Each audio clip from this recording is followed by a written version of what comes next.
Welcome to yet another beautiful podcast with Superna Yamuna Chopra, as she calls it, and Yamuna is her middle name. And this is a Sochcast Reinvention Series. In this series, we are trying to get women who have actually broken all barriers and reinvented themselves not once but many, many times. So I'm very, very pleased to welcome a very beautiful soul here because she's been working on her mind, body, soul, coming out of an advertising agency for many years. Let's hear her.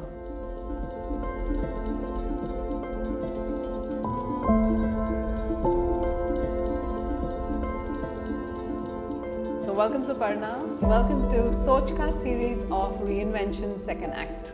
Thank you very much firstly for having me in this really beautiful, I would say a soulful space. It's really, really beautiful and I can feel good vibes over here. Thank so you. thanks for that. And also, I think I feel very privileged to be part of this inspiring sisterhood that you are creating, and it's wonderful because I think as women, we need to really lift other women up and inspire them it doesn't have to be big ways, but in small ways also. So thank you for having me part of that sisterhood. It's beautiful. Thank you. Yeah. But I know what you mean because till the time I did not start this work, I was very corporate. And of course, not to explain what corporate life is, we are so process driven that somewhere we don't connect heart to heart, right? We are doing our work, we are doing it beautifully, but we come back. So after 19 years of your corporate life and being in advertising, of course it's a creative field, but still, I would still say it's very process driven work. Why did you choose to be who you are today, and now what do you do? Okay, so let me just take you through a little bit, into my journey. I worked in one of the largest multinational advertising agencies. It was wonderful. I got to, work on some of the best brands in India. So it was wonderful for most part. But I think towards the end, maybe the last couple of years, I was just dragging myself. There was this. I had everything. I had the position, the power, the perks. I was traveling the world. So really, like on the surface, just a wonderful life. But yet, I think I experienced a certain amount of emptiness and an aching feeling that there's more to life than this. It's all very glitzy, but behind the glitz, it was also very murky and a lot of stress and a lot of sometimes negativity, because in advertising we're working with deadlines, so people kind of sometimes lose it, and there are sort of frayed tempers, etc. So it was sometimes toxic also, but for most part I would say I enjoyed it. But then I had to listen to my own sort of the yearning of my own soul. I had to be honest and true to that. So I think it took me 2 years to really it wasn't an easy decision, because I was at a fairly senior position. I was an associate vice president, so which meant there was a lot of comforts and money and all the perks involved. And it was difficult because my husband is self-employed, so this was one regular income. So that sort of took me a little while. Yeah. So it wasn't an easy decision, but I don't think I've ever looked back, ever. And so finally, I think I mustered the courage to hang my corporate boots, and I had no idea what I'd be doing. So it's not that I had something planned out for me or something, a plan waiting for me to execute. None of that. So it was scary as hell. It was scary, I have to confess. But deep down, beneath the fear, I also had, although I was not really spiritually inclined 20 years back, the way I am right now. Sure, I know. But yet, somewhere there was this abiding faith that I will be taken care of, that the universe has my back, and I'll be fine. So I think I just went with that faith. People thought it was a very reckless move, and I was putting my family in jeopardy, because suddenly, like, one whole income goes, and I had 2 small kids growing up and going to fancy schools, and a lot of commitment. Sure. But I knew that if I don't do it now, I'll be miserable. So I took the plunge, and with the faith that there is somebody out Very, there very interesting. who's looking after me and who has my back. So I think that's something which has really held me in good stead, the fact that I keep telling myself every day that the universe has my back. Whenever I feel fearful or anxious or I'm overwhelmed or I don't have a solution to something, I just say that to myself and I come to a nice, peaceful place within me. And guess what? The universe does have my back. I always find the right solutions. Very and, nice. Yeah. So. Suparna, I hear you, and I'm going through the same phase. There is a point in everybody's life. I have interviewed more than 130 people today, and not one has said I wasn't stuck at the place that I was. And very few people really take that plunge to say, okay, I need to do something more purpose-led. I need to find my soul in my work. And that's what I'm going to do. Money or no money in the beginning, but I'm going to give all out. Sure.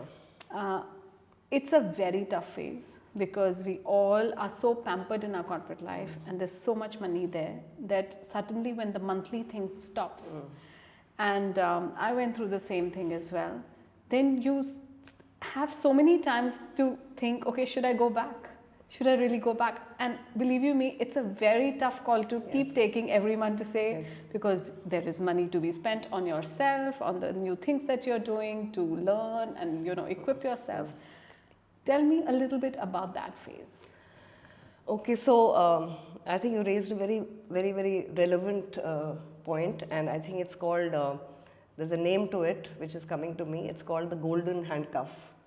Okay, Of course. so I think all of us get tied down to that golden handcuff, and it's up to you and your courage and your belief in yourself to break free from that golden handcuff. Most people don't, because it's too scary. It is really, it is scary. There's no denying that, but at some level you have to just feel the fear and do it anyway.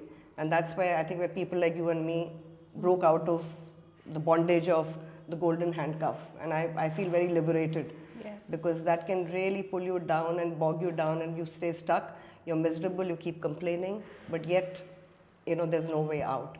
Coming to the your other thing about the whole financial insecurity, I went through it big time. Since my husband is self-employed and he's a software consultant, so just when I quit my job, next 6 months there was a slump in the industry and all his projects got completely they got jammed. So that was the ultimate test I was put through, that do you have it in you, so and there were moments of guilt that what have I done, I'm putting everybody through this. There were moments of doubt whether it was the right decision, so there was a lot of second guessing, but I think I survived that difficult phase because I knew, again, it's that trust that I'll be taken care of. I won't be on the road. So, and I think God or universe, whatever you call it, has taken care of me, and I just feel very abundant. I may not have as much money as I had when I was in that fancy job, but I feel far more abundant now than I ever did then. So yeah. I know that I have attended your masterclass on law of attraction and a lot of Louise Hay work that you do. I know that something nudges you to take this path. What was your nudge? Okay, so this nudge is something which, I coined this phrase for myself, that I went through this period of what I call divine discontent. Okay, so you call it nudge, you call it that divine discontent, that that everything is fine, but there is something more to life than this. Okay, so and that comes from within. It's not a logical thing. And I think I went through that period of what I call divine discontent, and I think it was a very sacred phase in my life, because through that period of discontent, I knew at the end of it there was something, a bigger purpose coming out. So therefore I call it discontent and divine, because it was at the end of it there was something, soul nourishing, some more meaning, some more purpose in life which was waiting for me. But you just have to be really patient and trusting, and not sort of start sort of panicking. It's easy to panic, of course. There are, we have all our responsibilities towards family, children. We have to put food on the table. But having said that, we also have to nourish our soul somewhere. So yeah. So talk about how did you start, and also what all did you do in the process? Okay, so like I said, I had no plan. So it was really a reckless thing, from anybody watching me to do. But yet, I had this, all along I've had this natural inclination towards well-being. And when I say well-being, I'm talking about not just physical well-being. That's only one aspect, yes. But more important than that, the mental and emotional and spiritual well-being, and they're all connected. Right. Because ultimately, whatever is happening in your body, also if there is some disease or some condition in your body, it's linked to your mental and your emotional, what's happening over there, the weather over there, if I can say. So it's all linked. You can't look at your physical health apart from your mental, what's happening, your mental patterns, your beliefs, your conditioning, all of that. So it's all like one body. So I was always interested in that. Even through my corporate years, I was doing a lot of that reading, whether it was affirmations. I read a lot of Louise Hay much before I even started teaching the work. So there was this natural interest, I was always drawn towards physical fitness. So I had never done yoga before, but when I quit my job, I was physically fit. I was running, I was doing lots of those, if I can say, more hardcore aggressive things, keeping in mind my corporate things. It was all about performance based. So, and in yoga I always thought that, oh my god, it's so boring, people are just lying around and doing nothing. And for me at that stage 20 years back, just lying and doing nothing was unacceptable, because that's the way we're conditioned in the corporate world, that you've got to keep doing, you have to keep running mindlessly, so therefore, okay, so let me just come back as to how this journey began. I had nothing, I had no canvas, and I created literally that. Wow. I painted on that canvas. And it's like, I always believe that, life or God or universe, a lot of people are not comfortable with saying God, and I was one of those people. 20 years back, I would never say God, because I thought there was something weird about that, but I was more comfortable saying universe, and a lot of people still in the more sort of rational space would say those kind of things. But I knew that life had a plan, or God had a plan for me, and I just had to be a little defenseless and vulnerable and be guided by that. So I was open. So just to tell you that at that stage, there's always a kind of turning point, a defining moment in your life which changes the trajectory of your life. And that's what happened to me. Sometimes it's good, and mostly it's something, sort of life altering, if I can say that. And for me, it was about that time when I left, it was the death of my mother, who had been a single parent for most of my growing up years, because I lost my father at age 5. So she was like mother, father, everything put together, and a wonderful parent, she sort of doubled up. Wow. And she went very suddenly. So there was sometimes you have no time to prepare for somebody so close who's like your anchor. Yeah. And that's what happened. And it was really sudden, and it completely rocked my world and my life. And the timing was such that all this happened together. And so I was grieving a lot, and I just wanted to be in a quiet place, and without people telling me, people are well-meaning, they will comfort you, but that is not very comforting at that time, if you know what I mean. They'll tell you to be strong. I mean, when somebody is grieving, be strong is it's very superficial and flaky, And so therefore, and of course, like I said, they're coming from a good space, but all that was not helping, and I just wanted to get away and grieve on my own terms without people defining what grief looks like, and how long you should grieve. I feel there's no expiration. Or how easy it is to say, just now, take charge of yourself. And get over it. You don't get over losses, and it's okay, because grief also is, I feel it's another expression of love. Yes.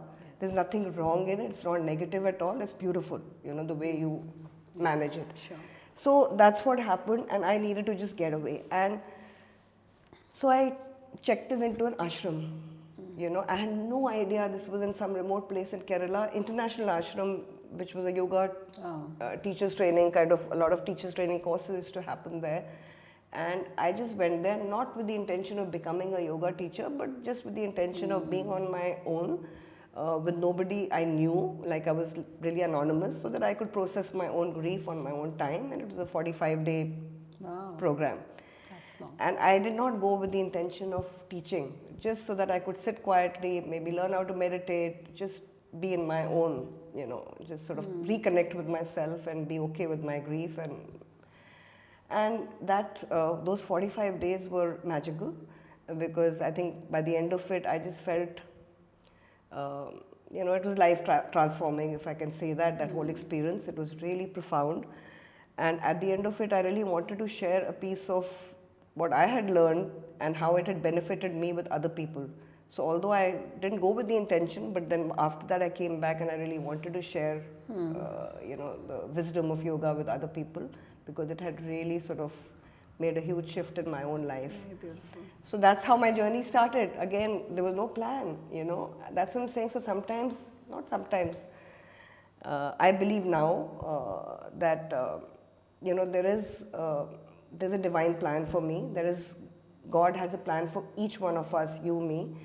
But sometimes we have our logical mind, So true. which comes in the way. Our logical crazy mind, which is telling us, you know, what are you doing? Are you crazy? You know, and that comes in the way of us executing that plan, which is there for us. We are just executing it. We are instruments, you know. So, and I think I've led my life that way. I don't have a plan. If you ask me today, what is my plan? You know, there's a very typical question in corporate world that, okay, where do you see yourself 5 years, 10 years? I will never answer that question ever again, you know, because I don't know. What we have is now. Yes, absolutely that. And also, I'll do whatever God has in plan for me, you know. Because there is a plan, I will execute it, you know. So that's it. So that's the way I function. So anyway, that was the beginning of my spiritual journey, the yoga teachers training course. And after that, I think I just trusted, I surrendered. And I think grief leaves you a little, it keeps your heart a little open, you know. And therefore, because my heart was open, I was okay with anything coming my way without getting my intellectual mind into why am I doing this, you know, is this a good decision? I just was led, guided. Right. And that led to the Louise, like I said, I'd been following the Louise philosophy, some, you know, very vaguely practicing affirmation, but never really seriously. It was more of a academic thing that I'm reading this, but I wasn't really putting it into practice for a long time. But then during this phase, I just, again, I stumbled upon a 2-day, very intense workshop, you know, which it's a fairly deep 2-day workshop. It's called Heal Your Life, Love Yourself, Heal Your Life workshop. And I did that with another teacher. At the end of it, again, like it happened with yoga, I said, wow, you know, this is so simple. It's so profound, you know, that I not only want to practice this for my own self, which I was in any case, but I definitely want more and more people to benefit from it. And this is about 13, 14 years back, when the Louise philosophy in India was pretty unknown. Now still hardly anybody knew. So I think I was one of the first few teachers who got certified in UK. I went there. Within 6 months of my doing the workshop, and I came back and I've been teaching that work for 14 years now? 13 and a half years. Wow. So not just teaching, but I think practicing, because ultimately, you know, like you can't be a teacher unless you're a student, you know. So really practicing those principles, because it, you know, that's how you validate any principles in your life, by really living them. Sure. So yeah, and I of course do well-being coaching, one-on-one, on a one-on-one format. So the Louise workshops are group workshops, and I do a lot of one-on-one coaching, which is again based on spiritual principles. So I would call myself more of a spiritual life coach than a business or, you know, any of that stuff, because it's all based on sound universal principles, you know, my coaching also. Great. So, okay, so lots of questions because I think you've given me I'll take a break. live- I'll take a sip of my tea. Yes, by Yeah. the time I'm Yeah. figuring out in my mind how to ask you the next one. So I want to ask you one, that when you came down from your corporate life, um, you know, I can tell you that a lot of women also transition on the money bit. We start earning a lot, Yeah. so we start feeling a lot secure, Yeah. and then suddenly money is Yes. not there, and we don't have this thing of asking or accepting, and we think it's like, oh, I can't do this. So I had this huge thing in front of me that, oh, I have to now take money from my husband. Yeah. Though you have invested together, but Yeah. you start feeling, nahi, wo usne kiya, but now I don't know what Yeah. to do. Did you go through it as well? Yes, of course, it was so difficult because I'd been working and earning since age 23, 24, and always independent, traveling on my own. And after that, if I had to go for a coffee, asking my money for I mean, I know I'm being very dramatic, but it was almost like that. So it wasn't easy at all. Having said that, when I decided to to take this very major step, and I have to say that my husband really supported me in this decision. A lot of men get really scared. It's not easy, and I don't blame them. But he really supported me, and we had this discussion saying that it's fine. But we will have to cut down on our, on our lifestyle. So that I must say that there was a bit of cutting down. It couldn't have been as lavish as it was earlier, not so many foreign holidays and all of that. But something, I loved the simpler lifestyle. It was less complicated. It was more wholesome. And what I got in return, my freedom and my authenticity, and doing meaningful, soul-nourishing work, I think that was far more rich for me than the other, little symbols of affluence or whatever, the little toys that we acquire along the way. So I think net, it's that. So I've never, yeah. So tell me something, if you had to tell women of today something from your work, because now you also do so much of work with women, and also who've been literally thinking what to do next in their life, what are you going to tell them? Okay, so firstly, I find that like in most of my work, most of my workshops, my yoga classes and life coaching, it's quite surprising that 90 or 95% of people who show up are women. And I find it really, and once in a while if a man shows up, I said, oh my God, I mean, it's really rare. So I find that women are far more open to well-being, to if I can call it, I mean, I know spiritual is a very loaded kind of word, but more open to, any kind of spiritual stuff. Finding their soul out. Yes, yeah. I think so, I think we're kind of designed in that way, maybe. We're sort of, more open to all this. So, and we're not as logical or as rational, by and large, as, I'm making a generalization as men. So I see a lot of that, and I'm really happy that women are really coming forward and wanting to make a difference in their lives. So your question was, what would I tell women who would want to maybe reinvent, but don't know where to start? Yeah. So I can share from my own experience that, like I said, I've never looked back, and and if money is a concern, which it is, it's a very valid and a very practical concern, and I would not ever scoff it away. It's real. It's important, yes. Okay. I also believe that when you're following your path, when you're following your truth and doing work that inspires you, and doing work that is making a difference to somebody's life, as in you're in some, and I know the word service is a very big word, but when you're serving from your heart and it's making a difference to somebody's life, and you're loving what you're doing, the money does take care of itself. I truly believe it. I mean, I'm a living example that I feel, like I said, I feel very abundant, in life. So the money will take care of it. but you've got to be, just show up as your true self and be in a space where you really want to make a difference in somebody's life. And I can't begin to tell you how rewarding and how fulfilling that is. Even if it's one person, you don't have to be one big,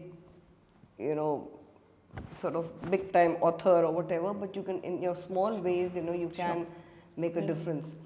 And the money does, the universe takes care of you. When you're taking care of other people, God takes care of you when you're doing God's work. And ultimately, people who've had the courage to, like I said, liberate themselves from the golden handcuff, when we've lived our truth and made a difference to people, we've always, that we're taken care of. So, like I say, you do God's work and God works for you and looks after you.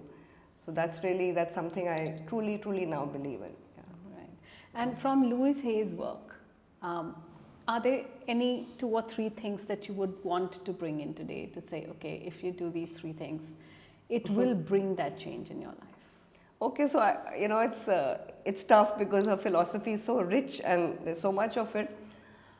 But if I can just maybe 2 things, 2 pillars of the Louise Hay philosophy, which I teach and which have made a difference to not just my life, but people who've done this work with me.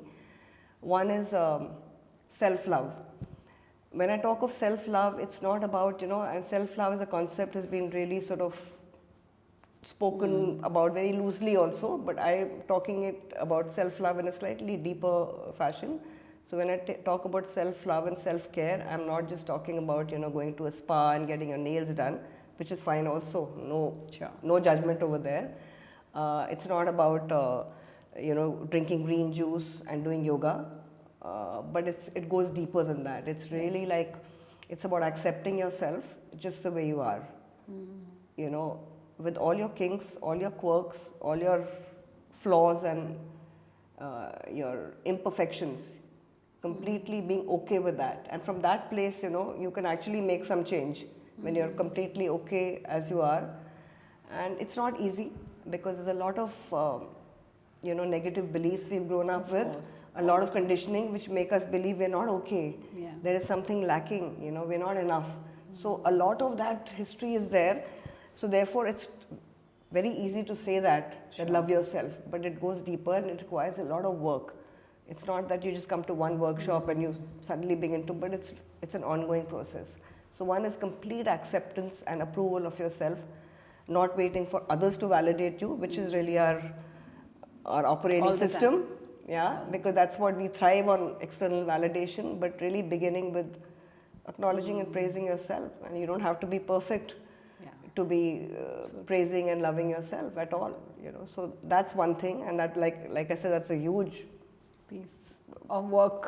It's not, but since you asked me, and the second thing is forgiveness. Anytime that is very difficult. That is a, I would say, a spiritual lesson of a lifetime. It has been for me, and it's an ongoing thing. It's never done. It's like you brush your teeth every day. So it's like, there's every day there's someone or something new to forgive. And until you... Including oneself. That's the most difficult. That is the most difficult. Yeah. So that's a big, big area of what I teach. And anytime, this is for everyone, anytime you find you're getting stuck in life in any area, it doesn't have to be just relationships, it could be work, it could be health. Anytime you're in a stuck situation in any area, a good question to ask yourself would be, where am I not forgiving either somebody else, or where am I not forgiving myself? Yeah. And if you're honest to that question, that is the root cause of your being stuck. Let me tell you that. It's nothing else. I mean, that's a big pillar of the Louise Hay philosophy, and it's not easy, like you said. It is bloody difficult, but yet you've got to begin somewhere. Yeah. So these 2 things. So this was a very heartfelt conversation with Superna. Superna is doing fantastic work. Like she said, she is a practitioner of yoga herself, not knowing anything about yoga. She is a person who is bringing in the philosophy of love and forgiveness, and I think that are 2 big pieces of being ourselves, self-development, and being in progress of who we are and constantly working on us. Superna, thank you so much for this conversation. But before you go, I just want to ask you one last thing. Yep. If you had to reinvent yet another time, what is that going to be for you? Like I said, I wake up every morning and I ask myself this question, how may I serve? Okay, and the answer comes to me. So I have no plans of how I'm going to reinvent myself, but I know that whatever I do, I want to be of service, making some meaningful contribution to somebody's life, by keeping in mind their emotional, mental, physical well-being. Yeah, that's about it. So any form, and the format may be different. Right now I'm doing these 3-4 things, but who knows, what I do next, what I feel called to do. And I believe a lot in the calling. Nice. So I definitely want to be of service, and I want to just be an instrument for anything that I'm guided to do. And like I said, I'm executing God's work. So who knows what he or she, I prefer to sometimes call God as she also. Who knows what she has in mind for me. God is she, by the way. Yes, yeah. I totally believe. Absolutely, absolutely. That's what I'm saying. So who knows what she's asking me to do, and I'm just going to be obedient to that. Yeah, one big hug to you, and keep doing what you're doing. So good. Thank you so much for having me. Oh, absolutely. It's my pleasure. And Sochcast, thank you for getting her here for Reinvention Series, by the way.